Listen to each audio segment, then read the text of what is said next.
Bonjour à tous, mais surtout bienvenue. Comment faire de son hypersensibilité un atout en amour? Pourquoi déjà j'ai eu envie de parler de ce sujet? C'est parce que pour moi, je pense que ça a été l'aspect le plus compliqué dans ma vie jusqu'à présent, je dois dire. Finalement, malgré tout, même si bon, c'était pas toujours simple, on va dire, de gérer mon hypersensibilité, même si j'ai connu quelques écueils, notamment au travail. Normalement, je m'en sortais pas si mal en réalité. J'avais trouvé un certain équilibre, j'avais pas mal de succès, en tout cas j'avais l'impression que ça fonctionnait pour moi. Par contre, l'aspect vraiment des relations amoureuses, ça a toujours été extrêmement compliqué. J'ai fait énormément de choses. Je pense que c'est ça qui m'a fait le plus souffrir. C'est ça aussi qui m'a fait entrer tout au début en thérapie. Une thérapie qui a duré en tout cas 10 ans. Pendant 10 ans, je me suis trituré le cerveau à essayer de guérir toutes mes blessures d'enfance, etc. pour être normale. J'ai fait des programmes de love coaching, etc. J'ai suivi des dizaines de vidéos, des programmes subliminaux pour changer mon inconscient, pour attirer l'amour. J'ai fait des affirmations sous la douche. Enfin, j'ai fait tout ce qu'il est possible de faire et d'essayer. J'ai fait évidemment les sites de rencontres, des dizaines de rendez-vous. Je me suis franchement ennuyée la grande majorité du temps. Alors j'imagine que je savais pas faire le filtre à l'entrée ou je sais pas quel était le problème. En tout cas, j'ai l'impression que ça jouait jamais. Et puis plus ça allait, moins ça allait finalement. Moi, je me sentais bien. Moi, j'avais confiance en moi. Moi, je me sentais aussi séduisante. Et puis évidemment, comme ça, j'allais pas aller bien loin. Donc ça a été vraiment compliqué pour moi. Bon an, mal an, peut-être qu'au fil du chemin, j'ai quand même appris certaines clés. En tout cas, une des clés, c'est qu'à un moment donné, j'en ai eu tellement marre, j'ai lâché l'affaire, je me suis dit, bon, advienne que pourra. Si vraiment je dois rencontrer quelqu'un, ça se fera. Probablement que ce ne sera pas sur les sites de rencontres, parce que alors ça, vraiment, j'en pouvais plus. Et puis, la vie a fait que finalement, j'ai rencontré Ricardo et que les choses se sont mises en place assez naturellement. Finalement, j'ai aussi peut-être enfin écouté mon intuition. J'ai arrêté de me prendre la tête avec ça, de me mettre de la pression, du stress. Et j'ai essayé de profiter de la vie et aussi finalement de tirer parti de mon célibat, qui avait aussi des points positifs. Et ça, peut-être que ces éléments-là, vous les avez déjà vus dans mes précédentes vidéos que je partage sur le groupe Facebook. Et cette clé du bonheur en amour quand on est hypersensible. Là, ce soir, j'avais envie de développer un peu le sujet des saboteurs parce que je pense que vraiment chez nous, les hypersensibles, c'est souvent ça un peu qui cloche. C'est qu'on va s'auto-saboter, notamment avec notre émotionnel qui nous joue des tours, mais aussi avec notre cerveau, notre tête, notre mental qui nous joue vraiment beaucoup de tours. Et puis aussi notre peut-être mauvaise interprétation de la situation, peut-être aussi du fonctionnement d'une autre personne si elle n'est pas hypersensible ou même simplement dans mon cas Ricardo est hypersensible mais évidemment on n'est quand même pas totalement identique, il a des choses qui lui correspondent à lui, notamment le fait que c'est un homme et moi une femme, tout un élément comme ça. J'ai finalement bon an mal an réussi à décoder ça. Et puis, j'ai aussi peut-être pu débloquer finalement un petit peu ces limitations dans mon esprit qui m'empêchaient d'être en paix. Alors, qui m'empêchaient d'être en paix déjà dans mon célibat, et puis après qui faisait que finalement, par le passé, en tout cas dans mes précédentes relations, je pense que je me suis pas mal gâché la vie. Parfois parce que j'ai pris trop de responsabilités, j'ai voulu absolument faire en sorte que la relation fonctionne alors que c'était peut-être pas possible. Ça, c'est un élément qui a certainement joué en ma défaveur. Et puis ensuite, comme je me fustigeais énormément, j'avais une propension à l'autoflagellation qui était hallucinante. Alors forcément que ça aussi, ça m'a joué énormément de tours. Et j'avais envie un petit peu de définir 4 grands actes comme ça, qui sont à mon avis des leviers qui permettent justement de transformer cette hypersensibilité pour qu'elle puisse devenir vraiment un moteur dans la vie amoureuse. Et j'ai aussi envie de vous expliquer pourquoi finalement c'est votre meilleur atout, pour autant évidemment qu'on sache un petit peu comment composer avec cette hypersensibilité et surtout avec nos émotions qui sont très intenses souvent. Donc, un des objectifs aussi de cette masterclass, Et puis la formation qu'on propose, c'est de sortir de cet engrenage, un peu de ce cercle vicieux où on reste un peu sur les mauvaises expériences du passé, où on reste parfois même dans des relations qui ne nous conviennent pas par peur simplement ou parce qu'on doute de pouvoir finalement faire mieux, trouver mieux, et on ne sait même pas comment s'y prendre en fait. Donc là, vraiment, le but de cette formation, c'est de vous apporter de la connaissance avant tout, des éléments clés, peut-être aussi pour vous faire changer un petit peu d'état d'esprit par rapport à ça. Et ça, c'est déjà, à mon avis, une clé importante. Évidemment, ensuite, des fois, on sait beaucoup dans la tête, on sait ce qu'il faudrait faire, on sait ce qu'il faudrait dire, on sait ce qu'il ne faudrait pas dire, on sait ce qu'il ne faudrait pas, comment il ne faudrait pas se comporter, on sait qu'il faudrait être authentique, mais tout ça, on le sait dans la tête. Et puis, on n'arrive pas à changer. Alors là, je veux dire, on a besoin parfois d'une aide, de coaching pour vraiment arriver à transformer ça, à transformer son vécu intérieur. Et justement, les techniques, par exemple, d'hypnose sont très, très utiles pour ça. Je reviens donc sur cette idée que l'hypersensibilité, c'est une façon d'être au monde parce que vraiment, justement, cette grande empathie, ces grandes émotions, cette envie de partager quelque chose de très profond comme ça, c'est très, très spécifique à l'hypersensible.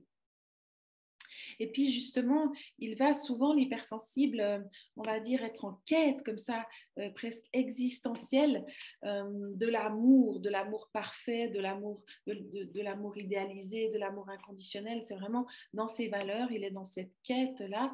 Et puis, ça, c'est très particulier à l'hypersensible. Et je coachais justement très récemment encore une personne qui me disait qu'on lui avait dit que c'était un problème de blessure de l'enfance qu'elle n'avait pas guéri.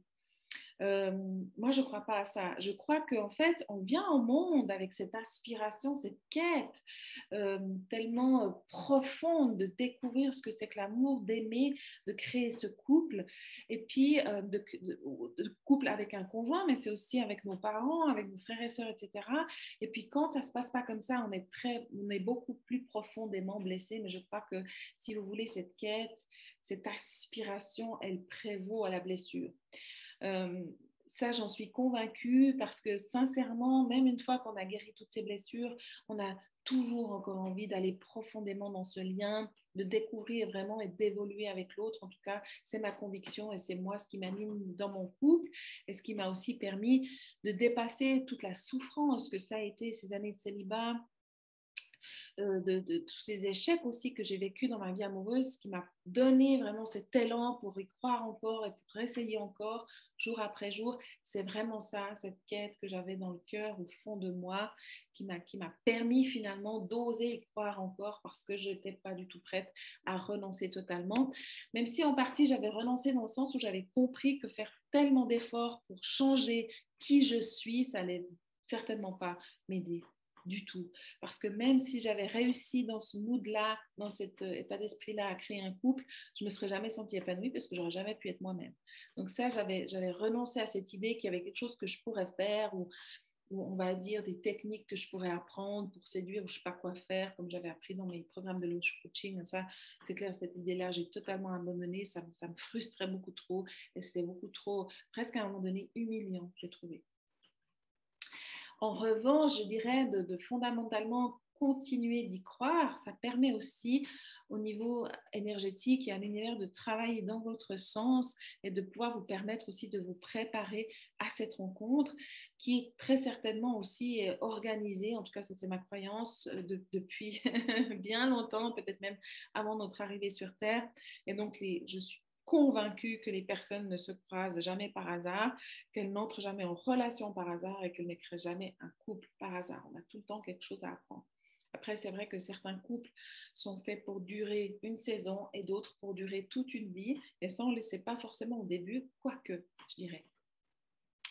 Et ça, si vous continuez avec nous le programme, c'est un des éléments on va aller creuser en fait. C'est qu'est-ce qui s'est passé dans vos précédentes relations, qu'est-ce que vous en avez retiré comme enseignement, et puis aussi quelles ont été les intuitions que vous avez reçues et que peut-être parfois vous n'avez pas écoutées. Parce que je sais que moi, pour les relations dans lesquelles j'ai le plus souffert, j'avais souvent les informations très tôt, qu'il y avait quelque chose qui bloquait, qui allait coincer.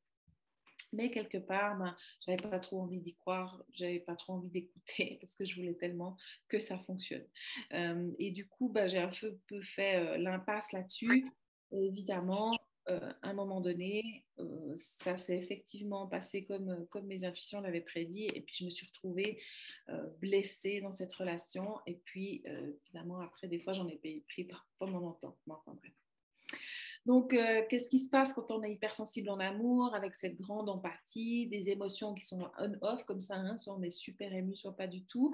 On a vite tendance à se dissocier de notre émotionnel, à partir dans la tête, à réfléchir beaucoup, à surinvestir l'intellect. Alors ça a plusieurs désavantages. Et le premier désavantage, évidemment, c'est que on ne peut pas créer ce lien émotionnel, cette proximité, cette intimité lorsqu'on est dans la tête. En fait, les relations amoureuses, ça ne se passe pas du tout dans la tête. Si ça reste dans la tête, c'est des histoires d'ego, c'est des histoires de fusion, de trucs très compliqués, passionnels peut-être, qui donnent cette, on va dire, cette excitation du début, de tomber amoureux et tout ça. On a plein de rêves dans la tête, mais dans les faits concrets, on n'arrive pas à construire cette relation, à mettre en place cette relation.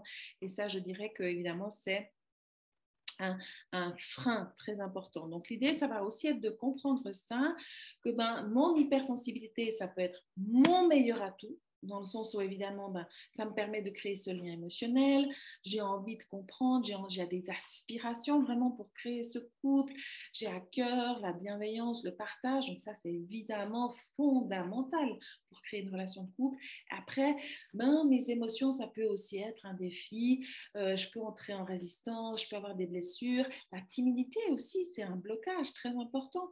En particulier, par exemple, au début des relations, ça peut créer énormément de stress. Donc vraiment, mes émotions qui sont difficiles à accueillir, ça peut créer plein de blocages, plein de freins aussi qui m'empêchent déjà rien que de créer la relation. Ensuite, parfois, ça m'empêche aussi d'être moi-même, d'être authentique et de me livrer par peur.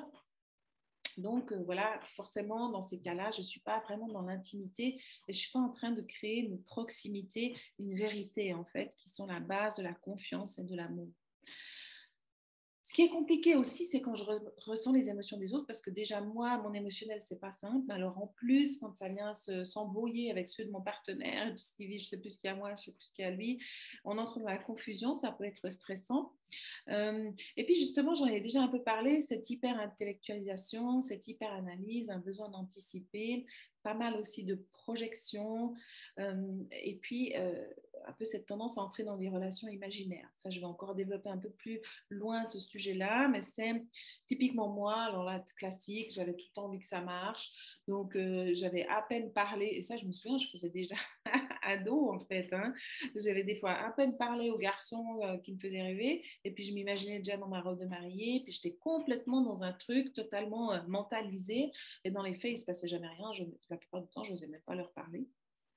Et malheureusement pour moi, plus tard, ça a carrément, vraiment, ça m'a porté préjudice parce que je suis tombée profondément amoureuse d'un homme qui finalement n'en avait probablement pas grand-chose à faire de moi. Peut-être qu'il me trouvait sympa, mais enfin sans plus. Il était beaucoup dans la séduction, donc il a probablement joué ce jeu-là avec beaucoup de femmes. Et puis moi, je me suis retrouvée totalement coincée, j'arrivais plus à me sortir de là. Il avait envahi totalement ma tête, j'étais totalement obsédée par cet homme.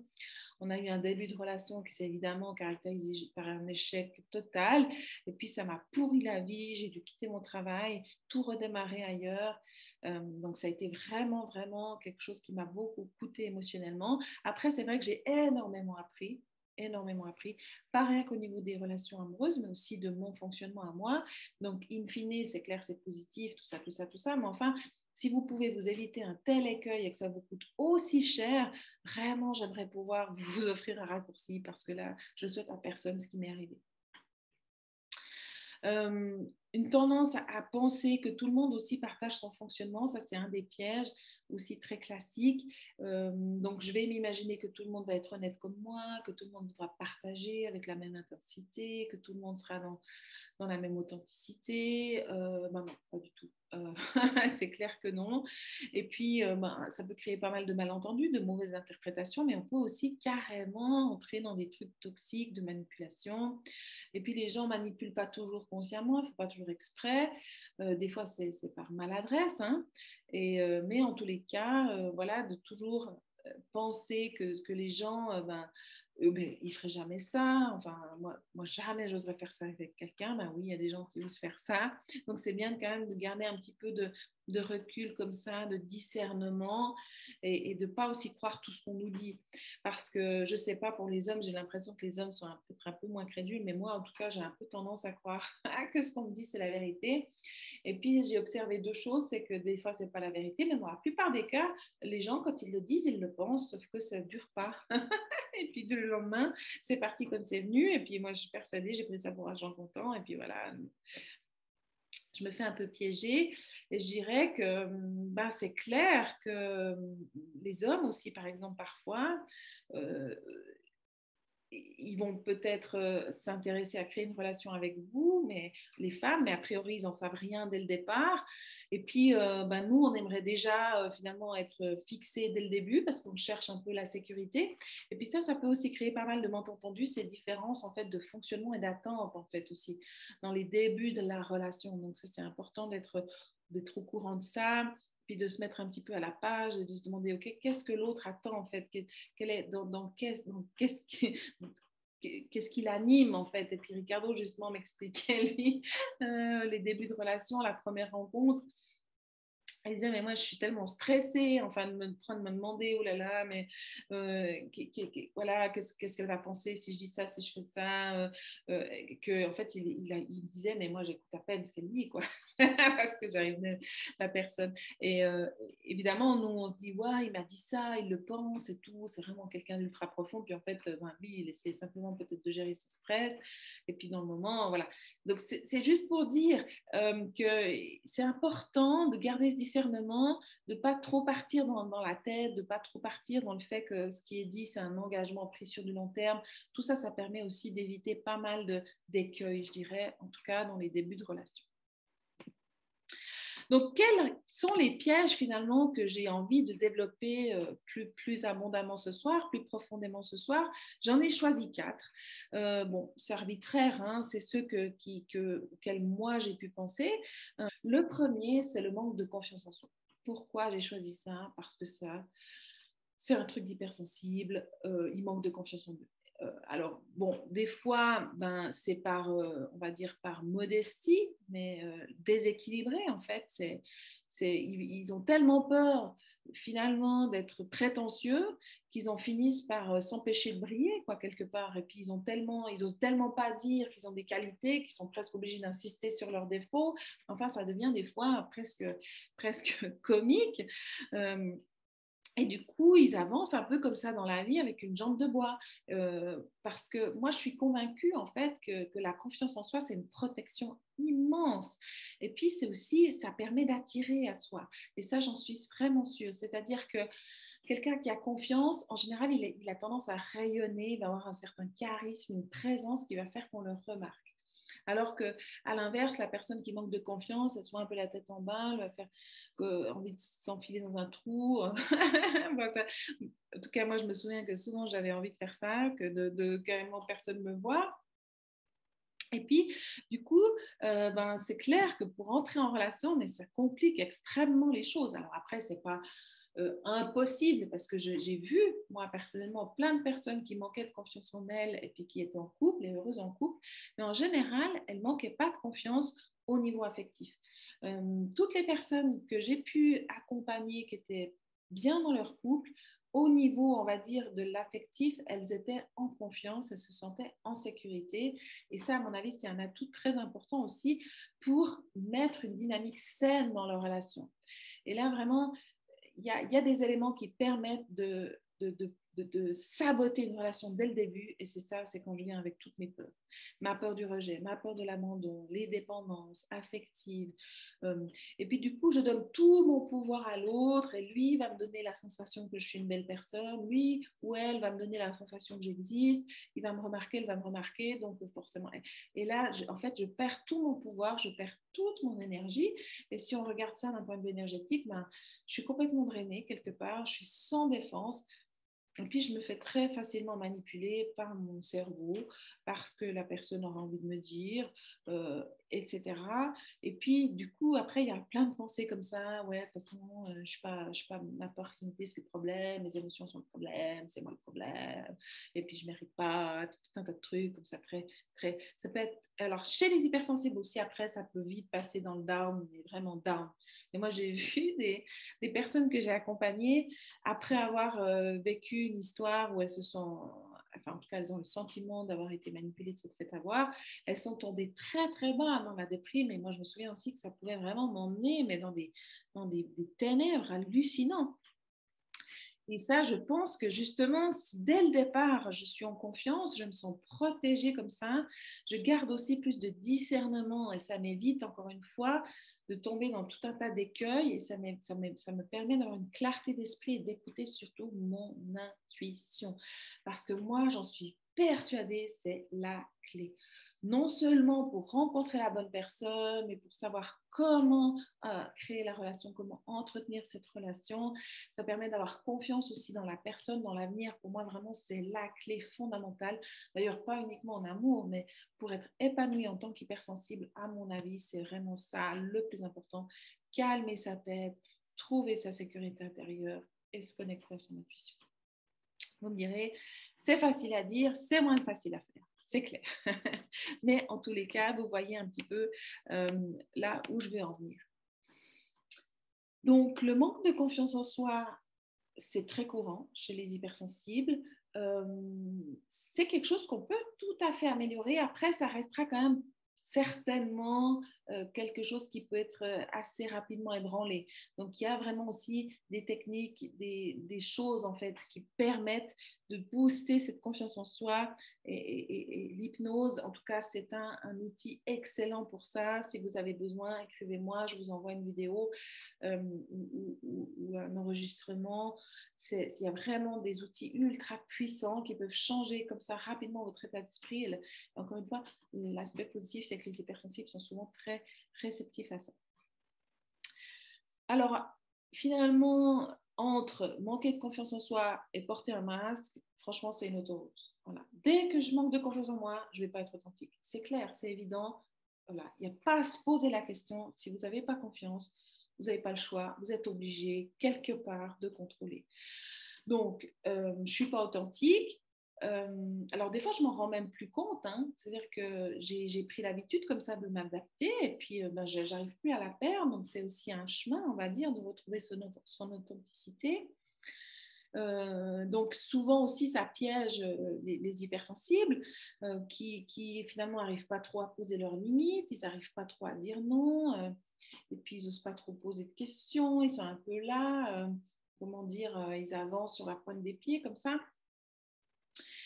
Et puis, ben ça, forcément, c'est leur propre préjudice parce que, encore une fois, même si ils créent une relation, ça veut dire que la personne aura apprécié ça chez eux, puis ensuite ils sont coincés, ils sont obligés d'être gentils tout le temps, ils sont obligés de s'adapter tout le temps, et puis ils vont se retrouver à un moment donné, plus ou moins tard dans la relation, en total déséquilibre.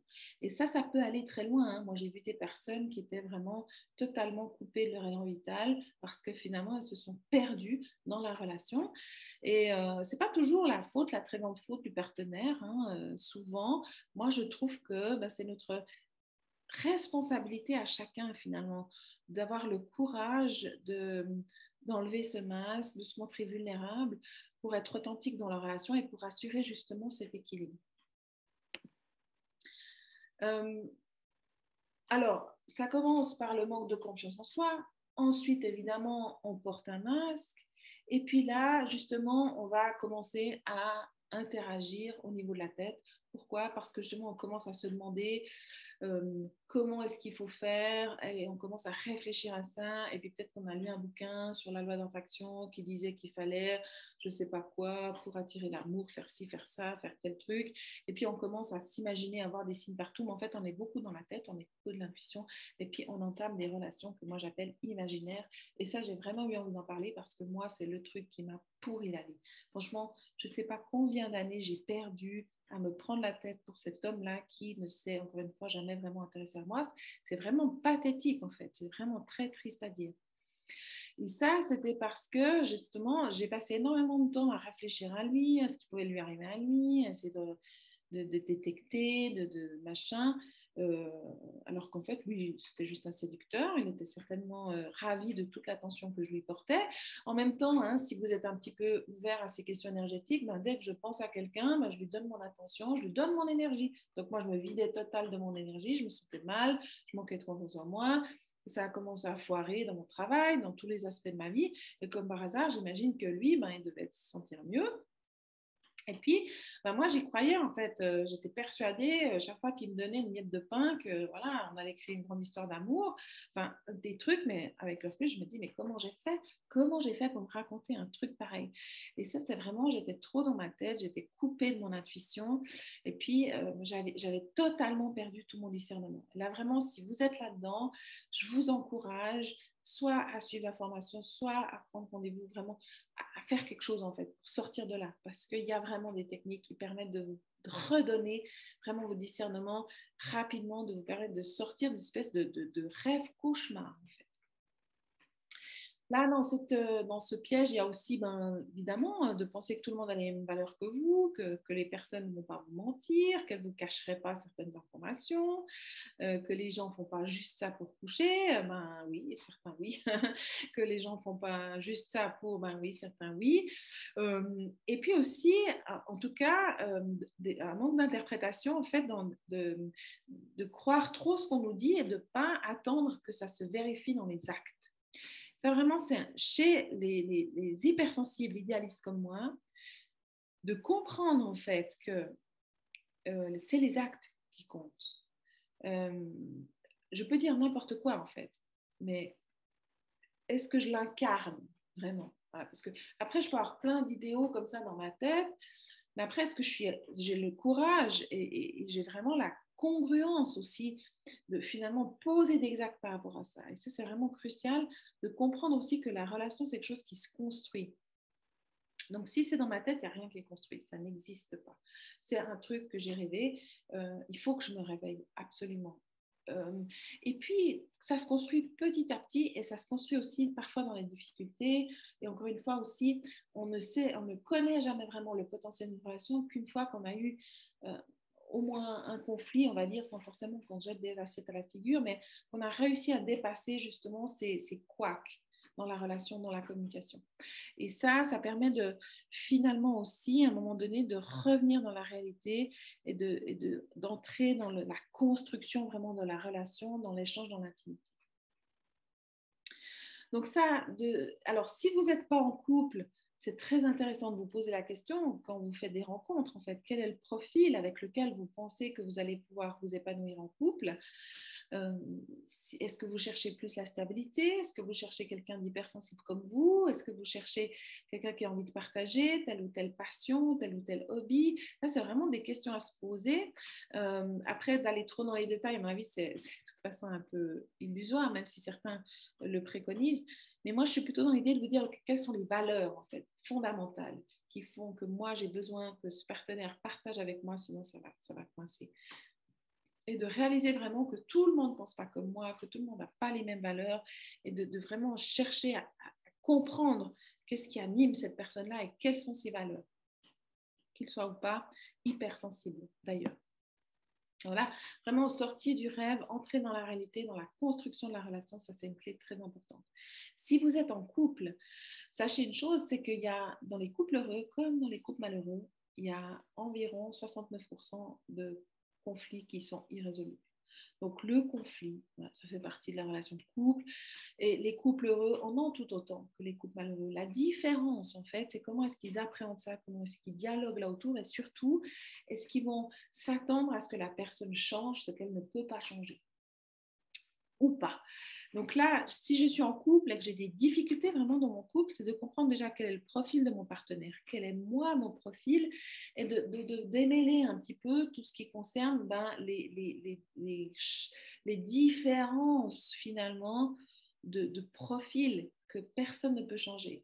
Et ça, on ne peut pas demander à quelqu'un de changer sa nature profonde et son profil neurobiologique. C'est impossible. Donc, si on vous reproche d'avoir trop d'émotions, sachez que c'est quelque chose que vous ne pourrez pas changer. Vous pourrez peut-être les vivre mieux communiquer autour de vos émotions, mais vous allez toujours être quelqu'un qui a beaucoup d'émotions. Et sachez que c'est même un atout, en fait, pour créer des relations. Au contraire, si vous êtes quelqu'un qui a besoin de se ressourcer dans le calme, qui a besoin de vivre dans la nature, parce que vous êtes très facilement surstimulé, que vous êtes avec un profil peu sensible, qui lui est très social, a besoin de vivre en ville, a besoin que ça bouge, de sortir tout le temps, d'inviter des gens à la maison tout le temps, voilà, c'est clair que ça va créer des problèmes. Et là, l'enjeu, ça va être, est-ce que je peux trouver un terrain d'entente au milieu ou pas? Et ça, c'est ce qui va faire qu'un couple a un potentiel ou pas. De toute façon, on ne peut jamais rencontrer quelqu'un qui est tout à fait comme nous. Et c'est tant mieux, je dirais, parce que c'est probablement pas ce qu'il y a de mieux pour un couple, parce qu'on finirait par s'ennuyer. Donc, c'est bien de pouvoir prendre, on va dire, des points positifs des deux côtés. Après, on ne peut pas changer les gens. Et ça, vraiment, c'est aussi le quatrième piège que j'avais envie de présenter ce soir. C'est ce que j'observe malheureusement souvent chez les hypersensibles. C'est un peu cette manque de prise de responsabilité, de pouvoir en fait sur leur propre vie. C'est un peu comme si, euh, bon, souvent ils s'adaptent beaucoup, ils ont l'impression de faire beaucoup d'efforts, et puis là, moi je vais leur dire, écoutez, si vous voulez être plus épanoui en couple, il va falloir travailler. Puis ils disent, mais je fais déjà énormément, je fais déjà tellement d'efforts, pourquoi ce serait à moi encore de faire ça? Et puis finalement, j'ai pas envie de changer, j'ai pas envie de changer qui je suis, j'ai pas envie de devoir porter un masque, et voilà. Sauf que en fait, si vous n'êtes pas épanoui, il y a quand même un truc qui cloche quelque part. Et de toute façon, peut-être que votre partenaire va changer, par exemple, si vous êtes en couple. Peut-être que vous allez trouver le partenaire idéal si vous ne l'êtes pas, mais dans tous les cas, votre bonheur, c'est votre responsabilité. Et il n'y a que vous qui vous pouvez faire en sorte d'être heureux, d'être épanoui. Et ça, je dirais, à mon avis, on ne va pas se leurrer, ce n'est pas possible d'être épanoui en couple avec n'importe qui. Je crois qu'il y a certains éléments dans la relation, il y a certains critères qui sont non discutables, que moi j'appelle vraiment des prérequis. Il y a certaines choses qui sont rédhibitoires, à mon avis, c'est évident. Donc cette histoire de je dois les accepter comme ils sont, machin, il faut que je m'adapte, je dois pas avoir d'attente, moi j'y crois pas. Franchement, peut-être que ça marche pour des moines bouddhistes dans une grotte, mais quand on est dans un couple, si on veut que ça dure sur du long terme, il faut que chacun y mette du sien. Il y a pas mal de boulot, il faut communiquer et tout ça. Et puis ensuite, le fruit, c'est que voilà, wow, je profite de cette relation, c'est magnifique. Je peux créer vraiment une intimité, une proximité, mais je passe pas de la rencontre, la première fois que je chatte avec quelqu'un sur un site de rencontre. Ah, j'ai une relation épanouie, où vraiment je me sens à l'équilibre, où chacun y met du sien, etc. Comme ça, en 10 minutes. Ça demande vraiment du travail et aussi du travail sur soi. À mon avis, c'est un excellent outil de développement personnel pour autant que j'en prenne la responsabilité. C'est aussi ultra important finalement parce qu'on sait, et ça, franchement, bon, moi, je l'ai appris un peu dans la douleur, mais on sait que forcément, à un moment donné, si je passe beaucoup de temps avec quelqu'un, il va y avoir des tensions, il va y avoir des conflits, je vais me rendre compte que j'ai idéalisé la personne, qu'en fait, il a aussi des défauts, ou en tout cas, elle a les défauts de ses qualités, et que je vais devoir apprendre à composer avec ça. Et ça, c'est vraiment ma responsabilité. Et s'il y a un problème dans le couple, en fait, les responsabilités sont toujours partagées. Alors vous me direz, oui, moi je prends déjà tout le temps sur moi, c'est moi qui vais d'abord en thérapie, c'est moi qui sais, c'est moi qui ça, je réfléchis pour... En fait, souvent, moi ce que j'ai remarqué, c'est que les hypersensibles réfléchissent pour leur partenaire, se posent énormément de questions pour leur partenaire et souvent, ils ne reviennent pas vers eux, en fait, à vérifier qu'est-ce qui se passe pour eux. Ça, c'est vraiment un changement comme ça qu'on doit opérer et chacun s'occupe de soi finalement. Puis ensuite, une fois qu'on s'est occupé de soi, alors on peut communiquer à l'autre, mais souvent d'attendre que ce soit l'autre qui vienne m'apporter ce dont moi j'ai besoin sans l'avoir formulé. Alors, en tout cas, à un moment donné dans la relation, ça sera déçu. Donc, une des clés vraiment importantes, c'est de reprendre ce pouvoir sur ma vie amoureuse, vraiment de reprendre la responsabilité de mon épanouissement dans ma vie amoureuse. Ça, c'est extrêmement crucial. Alors, après, si dans ce que je vous dis, il y a quelque chose qui vous heurte, c'est peut-être que vous avez une blessure d'injustice. C'est peut-être que dans votre histoire, il y a à un moment donné quelque chose qui s'est passé qui a fait qu'on n'a pas pris en compte en fait votre ressenti, vos émotions, et vous êtes resté là un peu dans cette idée que personne ne prend en compte ce qui se passe pour vous. Et dans ce cas-là, à mon avis, vous avez d'autant plus besoin d'être entendu, mais probablement que votre partenaire ne sera pas la meilleure personne pour le faire. Là, en général, on règle ces problèmes en thérapie pour ensuite ne pas entrer dans une relation, je dirais, avec des attentes comme ça, que l'autre nous guérisse. À mon avis aussi, encore une fois, la rencontre et la relation et l'énergie que je vais pouvoir mettre dans la relation, l'énergie positive que je vais pouvoir mettre dans la relation va dépendre de moi, mon état intérieur, de mon épanouissement, en fait, comment je me sens moi-même déjà avec moi, etc., avec le monde. Et vraiment de reprendre ce pouvoir et sa responsabilité, ça permet finalement de rayonner beaucoup plus fort et ça permet d'entretenir ce charisme, cette aura, et ça, c'est ultra bénéfique, que ce soit dans un couple déjà établi, de toute façon, ou encore une fois, pour créer cette rencontre avec le partenaire qui est idéal pour moi. Alors, il n'est pas parfait, mais il est idéal pour moi parce que c'est le partenaire avec qui je vais pouvoir créer cette relation à laquelle j'aspire. Souvent, justement, ce que j'ai vu, c'est qu'il y a une douleur, en fait. On aurait besoin que le partenaire change, on aurait besoin qu'il écoute mieux nos émotions, qu'il fasse cet effort de nous comprendre. Et puis, c'est compliqué des fois, quand on est hypersensible, d'avoir ce sentiment qu'on n'est jamais compris. Mais là, en tout cas, moi, j'ai beaucoup vécu ça et j'ai réalisé une chose, c'est que souvent, c'était d'abord moi qui ne me comprenais pas. Et du coup, je n'arrivais pas à m'exprimer clairement. Je n'arrivais pas à exprimer à mon partenaire ce qui se passait dans mon intérieur. Alors là, je vous dis mon partenaire, mais autant dire que c'était généralisé. J'avais souvent beaucoup, beaucoup de mal et j'entrais dans une forme de mutisme comme ça, parce que je ne savais même pas ce qui se passait pour moi. Et puis ensuite, j'entrais dans un truc très sombre, très noir, je m'auto-flagellais. Enfin bref, je vous la fais courte, mais alors franchement, c'était pas grave. Et justement, de reprendre cette responsabilité et de me dire, OK, je dois d'abord déjà comprendre moi.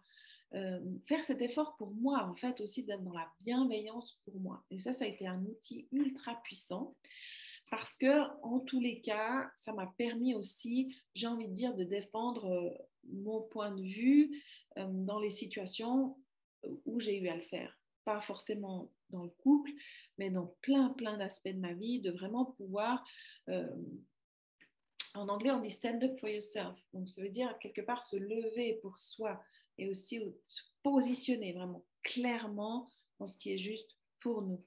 Quel que soit, j'ai envie de dire, le regard de l'autre. Alors ça, vous me direz, ça paraît tellement incroyable, c'est très difficile à faire. C'est vrai que c'est pas simple, mais en tout cas, moi, j'ai réalisé qu'au fond, ce qui me faisait le plus souffrir, c'est quand je me trahissais moi-même. Et vraiment d'apprendre justement à me positionner clairement, à exprimer ce qui était juste pour moi et avoir le courage vraiment de défendre mes valeurs, ça a été transformateur pour moi dans mon couple, mais bien avant ça dans ma vie et aussi dans ma profession. Donc, dans tous les cas, si je crois que c'est à moi de changer, c'est faux. En fait, moi, je ne pense pas qu'on puisse changer déjà vraiment qui on est. De toute façon, si vous êtes hypersensible, vous n'allez pas y arriver. En tout cas, moi, j'ai essayé très longtemps, ça n'a pas marché. On va rester hypersensible, on peut s'améliorer, on peut communiquer mieux, mais on peut surtout, j'ai envie de dire, mieux vivre avec notre personnalité et en faire une force, en faire vraiment quelque chose qui soit attirant. Donc, soit vous vous dites, bon, c'est pas à moi de changer, c'est finalement moi, je suis dans la bienveillance et tout ça, je cherche le partage et tout, et c'est mon partenaire qui veut pas. Donc là, déjà, vous êtes coincé parce que, si c'est vrai, si vous y croyez complètement et que c'est vrai que votre partenaire ne veut pas entrer en relation avec vous et partager avec vous, alors pourquoi vous restez quelque part? Soit vous avez un doute, soit vous n'osez pas le quitter. Mais dans tous les cas, et c'est peut-être pas grave là ce que je suis en train de vous dire, mais c'est vraiment ce que je pense, dans tous les cas, la clé, elle est chez moi pour faire le pas de changer de dynamique relationnelle. certainement, j'ai envie de sauver mon couple, j'ai envie d'exploiter tout le potentiel qu'il y a là. Et puis, ben, moi, je prends cette responsabilité parce que je ne veux plus vivre avec cet inconfort. Je ne veux plus vivre avec cette douleur, cette souffrance de me sentir tout le temps seule dans mon couple. On peut aussi se dire, ok, moi, j'en vaux pas la peine, en fait. Et là, de nouveau, c'est une pensée qui est assez toxique. Et si c'est ça, alors là, ben, il y a déjà au préalable un travail d'amour de soi, d'estime de soi peut-être à faire avant c'est vrai, de pouvoir penser au couple et à guérir le couple. Ça, donc, c'est les 4 pièges que j'avais envie de partager avec vous. Ces pièges souvent dans lesquels les hypersensibles glissent un peu comme ça insidieusement sans vraiment s'en rendre compte et puis ils finissent. Vous connaissez peut-être cette histoire de la grenouille. J'en parle déjà dans certaines de mes vidéos, peut-être que vous avez déjà vu, mais la grenouille, si on la met dans un verre d'eau bouillante, elle va instantanément sortir de là parce que c'est pertinemment en fait qu'elle ne peut pas rester là, c'est beaucoup trop chaud, elle va mourir. Sauf que si vous mettez une grenouille dans un verre d'eau et vous chauffez petit à petit, elle va s'adapter, elle va s'acclimater à cet inconfort. Et puis malheureusement, elle finit parfois par mourir dans de l'eau bouillante. Pourquoi? À se suradapter, on se perd et on finit par mourir. Et là, vraiment, moi, j'ai envie de vous dire,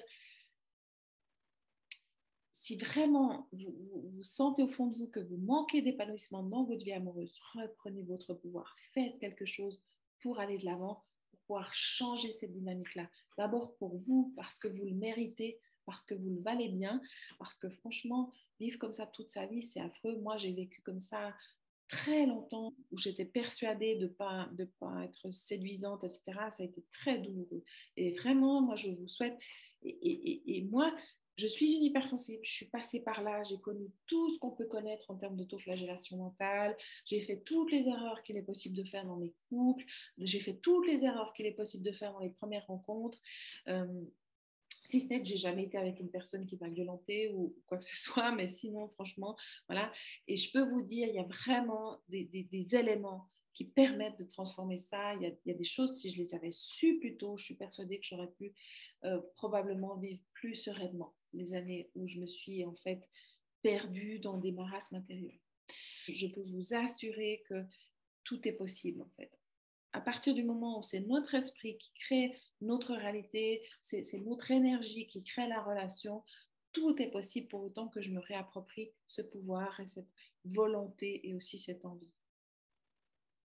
Donc, les croyances souvent qui sabotent, ben, c'est mon hypersensibilité me sabote dans mes relations, pas du tout. C'est idiot. Je l'ai longtemps pensé, mais franchement, avec le recul, je me dis, mais c'était vraiment manquer de connaissances fondamentales sur comment est-ce qu'on crée une relation, en fait. On crée une relation en ayant un lien émotionnel intense, en partageant dans l'authenticité. Donc, le fait d'avoir des émotions, ça ne peut pas être un frein. Au contraire, c'est un moteur immense. Et justement, cette aspiration à créer des relations profondes, c'est un moteur immense. Pareil pour les émotions, on a souvent le sentiment, et moi j'ai eu ça pendant longtemps, que c'était mes émotions le problème, mais ça ne peut pas être ça de nouveau, parce que les émotions permettent justement de créer ce lien, cette profondeur, cette intensité dans le lien. C'est plutôt ma capacité à les accueillir, parce que souvent c'est plutôt la tête qui crée pas mal de problèmes, franchement. Et ça me permet de faire une transition à la suivante, c'est de penser que je suis trop compliquée pour être en relation, ça aussi. Ben non, c'est clair qu'on traite l'information en profondeur, on se pose pas mal de questions, mais je dirais que c'est pas simple l'être humain, c'est pas simple les relations. Donc se poser des questions, c'est pas un problème en soi. Le problème, c'est si que je commence à ruminer, en fait. C'est quelle est la couleur finalement aussi de cette réflexion mentale. Est-ce que je m'autoflagelle? Est-ce que je me rumine? Est-ce que je me culpabilise? Est-ce que je culpabilise l'autre? Ou alors est-ce que je suis en train de me questionner sur comment est-ce que je peux faire évoluer la situation dans la bonne direction? L'idée aussi que les conflits sont un problème, ça, c'est une erreur que moi j'ai longtemps faite. Et quelque part, ben, c'est presque impossible de se dire que je vais pouvoir vivre toute une vie avec quelqu'un sans jamais avoir de conflit ni de tension. Ça voudrait dire qu'un des deux, voire les deux, se suradaptent. Et là, on sait que ça ne peut pas tenir sur la longueur. Donc, apprendre aussi un petit peu à composer avec ces conflits, peut-être apprendre certaines techniques de communication, avoir le courage aussi de s'exprimer. Tout ça, c'est des éléments qui vous permettront de vivre ces conflits mieux et de pouvoir aussi en tirer les bénéfices. Parce que ce qui se passe, c'est qu'une fois qu'on a traversé cette période de conflit, le couple en ressort grandi est renforcée, j'ai envie de dire. Et c'est aussi comme ça qu'on passe les étapes de la construction vraiment du couple, donc c'est ultra nécessaire. Euh, Moi, j'ai longtemps pensé aussi, je suis trop différente, donc personne ne me correspondra. Et avec le recul, je me dis, c'est vrai que le fait que j'ai rencontré Ricardo, en fait, c'était improbable, totalement improbable. On ne vivait pas du tout dans la même ville. Il a une formation qui n'est pas du tout semblable à la mienne. On a des histoires très différentes. Donc, il y avait la probabilité qu'on se rencontre, elle était extrêmement infime. Et pourtant, l'univers s'est quand même arrangé pour que nous puissions être ensemble. Et là, à mon avis, c'est à ça, en fait, aussi que je peux me fier. Si je vis dans un monde rationnel, matérialiste, ben, je suis coincée parce que forcément la probabilité que moi je rencontre quelqu'un qui me convenait, elle était faible. Maintenant, ça ne veut pas dire que ce n'était pas possible et l'univers a trouvé le moyen de créer ça et s'il l'a fait pour moi, il le fera pour vous. Que vous cherchez ou qui vous cherche, si vous ne l'avez pas encore trouvé, est tout à fait dans cette même idée que c'est impossible et pourtant. Voilà, c'est un petit peu, j'ai envie de vous dire, gardez dans votre esprit et si c'était possible, et si le miracle pouvait advenir, qu'est-ce qu'il en serait? Même dans mon couple, hein, si vous avez des difficultés actuellement dans votre couple, sachez que tout est encore possible. Un des problèmes aussi souvent des hypersensibles, c'est qu'ils vont se sentir envahis. Et ça, je dirais, ça peut venir de divers aspects, de diverses blessures de l'enfance, mais souvent, c'est une mauvaise gestion de l'empathie et de l'émotionnel. Donc, tout ça, on peut vraiment apprendre à composer avec tout ça. Il y a vraiment des techniques qui permettent de faire ça.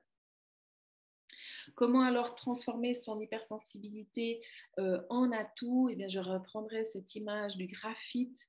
Et moi, j'ai halluciné quand j'ai appris ça. C'était pendant mes études, en fait, que le graphite, donc c'est la mine de crayon, c'est noir, c'est opaque, ça ne laisse pas du tout passer la lumière. C'est le même élément, exactement le même élément à l'état pur que le diamant, qui est donc le symbole aussi de l'amour. Hein. Souvent, sur les bagues de fiançailles, on offre un diamant. Et vraiment, qu'est-ce qui permet de passer du graphite au diamant? C'est qu'on va appliquer une très forte pression. On le fait dans la nature, dans les roches, parfois on le fait en laboratoire et on obtient du zircon. Et c'est ça qui permet ensuite à cet élément de laisser passer la lumière. Et moi, c'est ce que je vous souhaite vraiment, que vous puissiez maintenant. Je pars du principe que les personnes qui entrent en thérapie chez nous, en coaching chez nous, ce sont des personnes qui sont des diamants bruts en fait. On les a mises sous pression, elles arrivent chez nous et on n'a plus qu'à les tailler. Tout est déjà fait pour qu'elles puissent rayonner leur propre lumière et on les taille vraiment avec des techniques spécifiques, avec un accompagnement vraiment adapté à la personne hypersensible. On les prend là où ils sont, avec ce qu'ils sont, avec ce qu'ils ont, avec leurs problématiques et on les accompagne pour qu'ils puissent révéler vraiment leur potentiel et leur lumière. Et moi, vraiment, ça fait depuis 2012 que je pratique, que j'accompagne les personnes hypersensibles et c'est magnifique de voir comment les personnes peuvent vraiment se transformer, exprimer leur plein potentiel. Ça va passer évidemment par équilibrer ses relations, chacun sa responsabilité et de comprendre que je peux faire que la moitié du chemin et cette moitié-là, c'est quand même à vous de la faire. C'est-à-dire que même si vous avez le sentiment que ce sont vos partenaires précédents qui ont manqué de bienveillance, qui ont manqué de tact, qui n'étaient pas capables d'aimer, vous êtes aussi quand même entré dans ces relations-là et ça veut dire qu'il y avait quelque chose en vous qui vous a poussé à entrer dans ces relations-là et ce quelque chose, c'est important de le transformer pour que vous puissiez créer quelque chose de nouveau.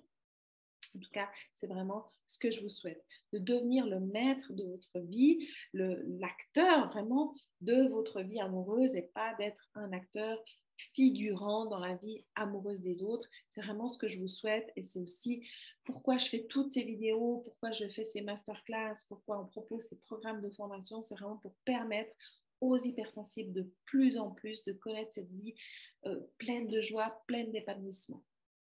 Je sais aussi que justement, une des clés d'épanouissement pour l'hypersensible, c'est quand même aussi les relations, et notamment la relation de couple. Je pense que c'est un pilier très important aussi pour le développement personnel. Et comme en tout cas pour ma part, mon développement personnel et spirituel est très important pour moi. Et je suis très heureuse d'avoir quelqu'un dans ma vie qui me pousse dans la bonne direction, avec qui je me sens vraiment accompagnée, soutenue. Et j'ai vraiment le sentiment d'être une meilleure personne depuis que je le connais. C'est vraiment ce que je souhaite. Et j'ai envie, quelque part aussi, évidemment, de pouvoir partager ça avec le plus en plus de personnes possibles. C'est comme si j'avais le sentiment que j'avais quelque chose à transmettre, à redonner de tous ces cadeaux que j'ai reçus. Un peu la question qu'on peut se poser aussi, c'est qu'est-ce qui se passe si je change rien? C'est-à-dire, ben, c'est un constat de renoncement. En fait, j'accepte finalement que ben, je serai malheureux toute ma vie. Moi, j'ai jamais pu faire ça. C'était insupportable. Et même si j'avais parfois vraiment envie de mourir et tout ça, j'avais toujours au fond de moi cette lumière qui me disait non, je sais pas comment, je sais pas comment ça va se passer. Voilà, ça me paraît impossible, mais je fais confiance en fait. L'univers trouvera un moyen. Je sens au fond de moi que ça va donner le tour, ça va se transformer. Il y a un vent nouveau qui va souffler. Et vraiment ça, je vous en prie, vraiment, s'il y a un message que je pourrais passer ce soir, si vous n'arrivez pas à y croire, ok, il n'y a pas de souci avec ça. Mais c'est votre mental qui vous raconte quelque chose là. Qu'est-ce que vous dit votre cœur? Écoutez votre cœur. Souvent aussi, dans ces états profonds de désespoir, en fait, où on n'y croit plus, on a l'impression que ce n'est pas possible, on ne pourra pas sauver notre couple, on ne pourra pas trouver un partenaire, etc. On combat le mal par l'action, en fait. Ça nous redonne aussi ce sentiment de pouvoir, même si c'est une méditation, si c'est un programme de coaching, mais au moins, on a le sentiment qu'on est en train d'avancer dans la bonne direction. Et rien que ça change l'énergie, et ça change l'énergie dans laquelle vous êtes, et rien que ça peut déjà être porteur. Je pense que notre expertise, moi, je la travaille depuis des années. J'ai accompagné des milliers d'hypersensibles, et notamment dans leur relation au couple. Et vraiment, j'ai la conviction qu'en fait, ces éléments de mon expérience de vie et de mon expérience de coach peuvent vous permettre à vous de transformer la vôtre et de devenir finalement la meilleure version de vous-même. Donc, en théorie, évidemment, on sait tous hein, qu'on est censé être heureux. Après, souvent, on sait plein de choses dans la tête et on n'arrive pas justement à le vivre, à l'incarner pleinement. On y croit trop que le problème est dans notre hypersensibilité, dans nos émotions, dans notre fonctionnement. On est persuadé de ça et puis forcément, ben, quelque part, même si c'est faux, si c'est vrai pour moi, c'est ce que je vais expérimenter dans ma vie et ça, c'est terrible parce que je trouve qu'il y a un aspect culpabilisant à ça d'un côté, puis d'un autre, ça veut aussi dire que je peux tout à fait retourner les choses et puis faire vraiment travailler à transformer ma façon de me voir et de voir mon hypersensibilité pour que ça devienne justement l'atout qu'en fait c'est en réalité. Je vous souhaite encore une très belle soirée et puis je vous dis à très bientôt. Au revoir.